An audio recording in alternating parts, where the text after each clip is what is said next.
Laurie, if you had to summarize what it is you have done for people over the last couple of decades, how would you summarize that? I would say that I help people to learn what gets in their way from living the life that they want to live. And what departments of their life do you tend to focus on? All of them. They're all so important. But I think it's really about people's relationships. And I mean relationship to self. What is going on with the way that I talk to myself, the way that I make decisions and choices, the way that I hold myself back, relationships with friends, with romantic partners, with family members, with professional colleagues, all of it. And of all of those subcategories, what are the categories within there that people come to you advice for most often through your podcast, through your articles, through your therapy work? Well, it's interesting because it's usually somebody coming in and saying, I really want something in my life to change. And what they want to change is someone else. Right?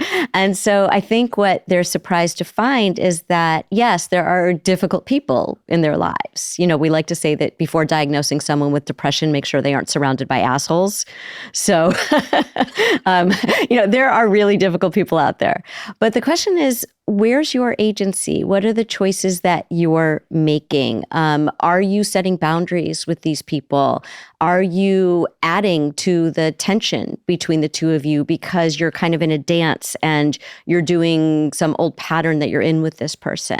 So I think it's really important to become self-aware and say, what am I doing in the world that gets me closer to the way that I want to live? And what am I doing in the world that keeps me from getting there?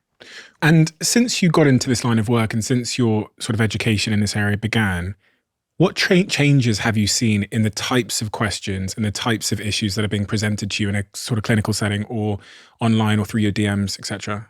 I think most people are really seeking connection of some sort that they don't have in their lives.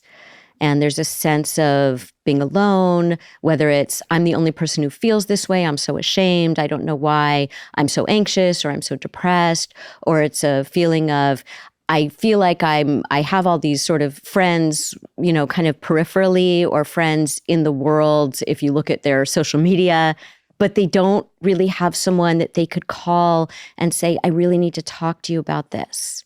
Who's this person you can confide in?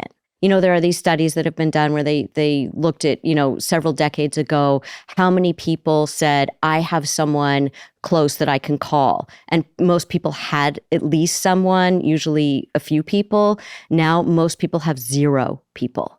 They have said zero. I have nobody that I can call and confide in that deep way. Does that